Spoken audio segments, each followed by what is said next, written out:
काली नजर। माँ, माँ। अरे क्या माँ माँ कर रहा है? बकरी का बच्चा है क्या? अरे माँ, मजाक छोड़ो। मुझे फाइनली वो मेन चौराहे वाली दुकान मिल गई है। अब देखना, आपका बेटा दुगनी स्पीड से पैसा कमाएगा। ओफो, ये क्या? मेरी ऑनलाइन मेकअप क्लास चल रही है। इतनी जोर से क्यों बोल रहे हो आप दोनों? अरे मेरी धर्म पत्नी जी, मेकअप क्लास बाद में करना। वो चौराहे वाली दुकान मिल गई है हमको। अरे वाह! रुको, मैं अपनी माँ को फोन लगाकर बता देती हूँ। अरे मैं भी अपने रिश्तेदारों को बता देती हूँ। कितनी खुशी की बात है। हाँ हाँ, मैं भी अपने दोस्तों को बता देता हूँ। 1 हफ्ते बाद रजिस्ट्री है। बस, घर में खुशी का मौका था। उन तीनों ने अपने अपने फोन उठाए और लोगों में बात फैलाना शुरू कर दिया। और रही सही कसर, श्वेता बहू ने अपने पड़ोस में सबको बताकर कर दी। अरे वर्मा आंटी, अब हम भी जल्दी कार ले लेंगे। घर का रेनोवेशन होगा और ठाट से रहेंगे हम भी। अरे ऐसा क्या हुआ? लॉटरी बाटरी लग गई है क्या? अरे इस बार चौराहे वाली मॉल में हमको भी दुकान मिल गई है। दुकान नंबर 21, जो एकदम चौराहे पर है। अब ग्राहक बढ़ेंगे तो आमदनी भी बढ़ेगी ही ना। अरे वाह, कितनी खुशी की बात है। मैं बहुत खुश हूँ तुम्हें इतना खुश देख के। बाकी एक बात कहूँ, सबको मत बताते फिरना। किसी की नजर लग जाएगी तो खुशी की खबर वापस लौट जाएगी। हैं? ऐसे थोड़ी ना होता है। अब डरा रही हो। अरे सही कह रही हूँ। काली नजर कहते हैं इस चीज को, जब आप किसी को कुछ बताओ और वो काम बिगड़ जाए। अरे लेकिन मैं तो। तुमने सबको बता दिया ना? हाँ, फोन लगा लगा के। अब बच के रहना। काली नजर बड़ी खतरनाक होती है। श्वेता इतनी खुश रहती है कि वो वर्मा आंटी की बात पर ध्यान ही नहीं देती, जबकि पड़ोस में और भी लोगों से खुशी की खबर शेयर करती रहती है। अगले दिन राजेश बहुत दुखी होकर घर आता है। अरे बेटा, क्या हुआ? मुंह क्यों सूजा हुआ है? मधुमक्खी ने काट लिया क्या? माँ, वो दुकान किसी और के पास चली गई। किसी ने ज्यादा भाव लगा दिया। अरे पर बात तो आपसे हुई थी ना उस दुकान वाले की। हाँ, आज मैं टोकन अमाउंट देने गया था, तब मुझे पता चला। कोई आकर सुबह मुझसे पहले ही ज्यादा अमाउंट दे गया। काली नजर। क्या? क्या कहा? वर्मा आंटी ने समझाया था कि किसी को बताना मत, वरना काली नजर लग जाएगी। अच्छा, तुम्हें उनकी बात मान लेनी चाहिए थी। उनकी बात मान लेती, लेकिन उसके पहले ही सबको बता चुके थे ना हम तीनों। अरे अगली बार से ध्यान रखेंगे। कोई भी नई चीज होगी तो किसी को नहीं बताएंगे। तीनों कुछ दिन ऐसे ही रहते हैं, पर एक दिन श्वेता को एक मेल आता है। राजेश, मेरा ऑनलाइन मेकअप कोर्स कंप्लीट हो गया। अब मैं खुद का पार्लर खोल सकती हूँ। अरे वाह, अपने मोहल्ले में ही खोलते हैं। ये जो घर के सामने दुकान है ना, वहीं।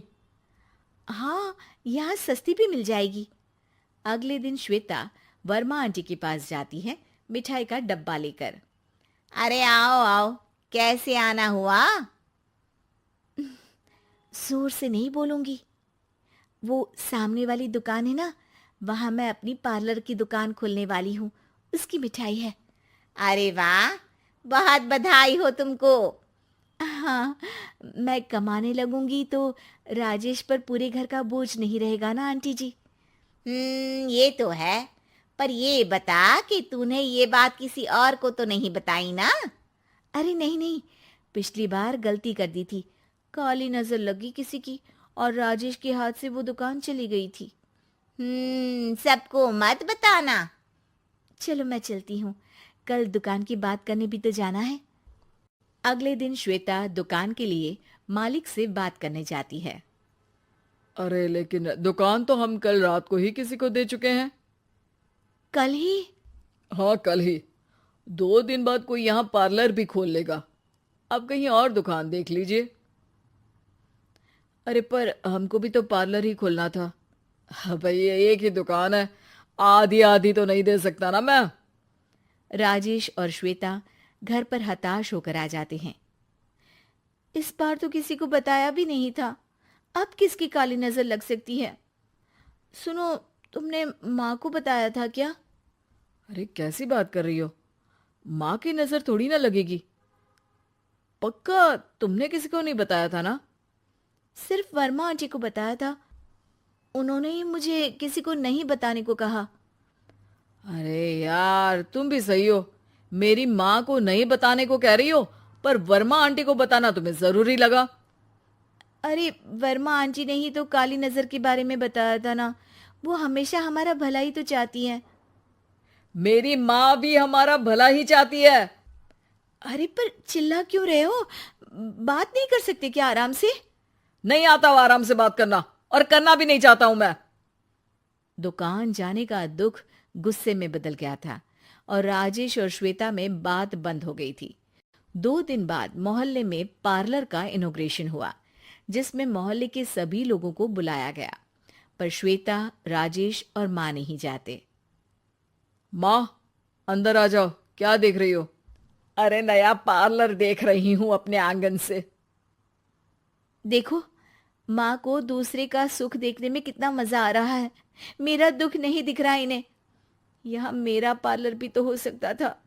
अरे चुप रहो यार, हर बात में लड़ाई क्यों ढूंढ रही हो? राजेश और श्वेता फिर बहस करने लगते थे। तभी माँ ने दोनों को बाहर बुलाया। अरे जरा देखो तो, दुकान चलाने वाले का बोर्ड पर नाम क्या लिखा है?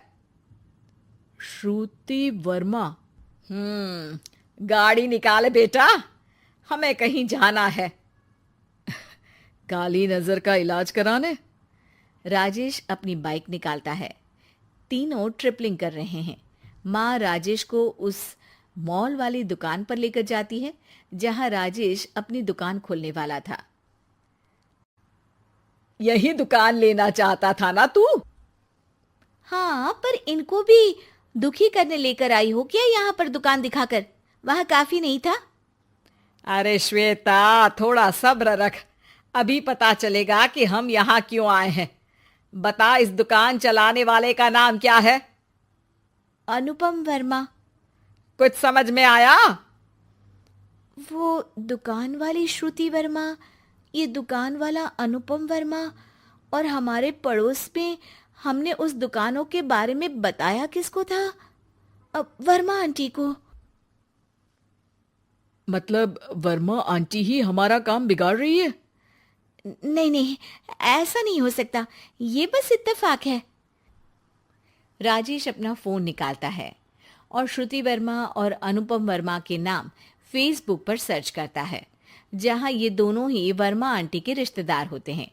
श्वेता को समझ में आ जाता है कि वर्मा आंटी की ही नजर काली नजर है। अब क्या करना है? कोई भी खुशी की खबर हो तो काली नजर से बचना है, यानी वर्मा आंटी से बचना है। अरे पर मुझे ये समझ में नहीं आया कि वो हमारे साथ ऐसा क्यों करेंगी।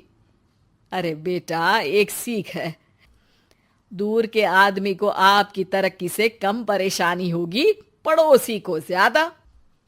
दोनों माँ की बात में हामी भरते हैं और अगला काम चुपचाप करने की कसम खाते हैं, ताकि आगे से वर्मा आंटी कोई काम ना बिगाड़ सके।